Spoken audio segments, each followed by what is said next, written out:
Dictation start now. Despite the conclusion recorded herein above, we are of the view that in the facts and circumstances of this case there should have been no difficulty whatsoever for the High Court to have exercised its judicial conscience for invoking the power vested in it under section 482 of the CRPC.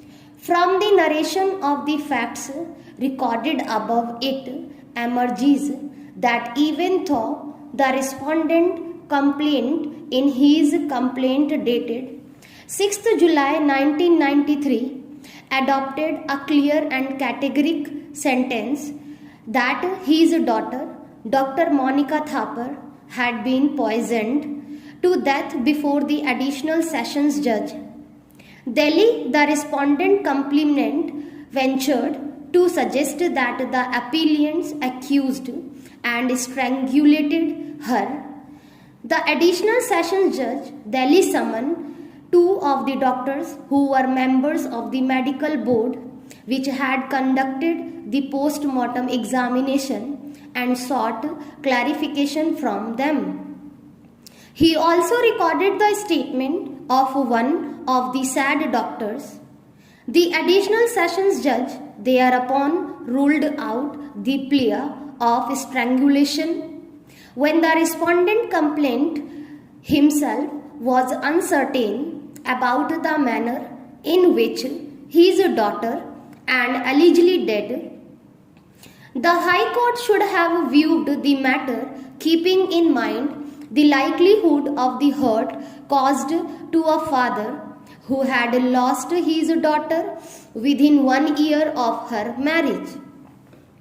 The matter needed to have been evaluated on the basis of one of the parameters laid down in state of Haryana and versus Ramlal and 1992 SCC 335, whether the criminal proceedings initiated by the complaint were acquitted by malice and ulterior motive for wreaking vengeance on the accused with a view to spite him due to some personal grudge. There is yet another reason emerging from the fact of the case which needed to be kept in mind. The respondent complainant had continued to represent before the SDN, Delhi, that he would produce the mother of the deceased, who knew the fact best of all, despite that the mother of the deceased did not appear in the inquest proceedings to record her statement, even though a number of opportunities were afforded to the respondent complainant to produce herself. The permissible interference is that he was himself not privy to the fact that the matter of the deceased had not appeared to record a statement against the appellant accused have to some reason justification. Would a mother who believes that her daughter had been poisoned, strangulated, restrain herself from recording her statement despite the persuasion of her husband?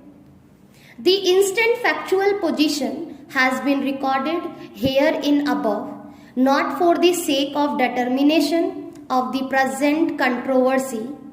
In a factual situation not as clear, the one in hand could be taken into consideration by a High Court for recording its satisfaction on the parameters formulated above for the reasons recorded herein above. Criminal proceedings against the appellants accused hereby set aside.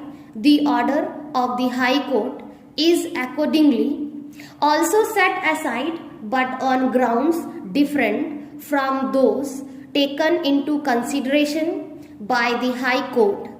The instant appeal accordingly succeeds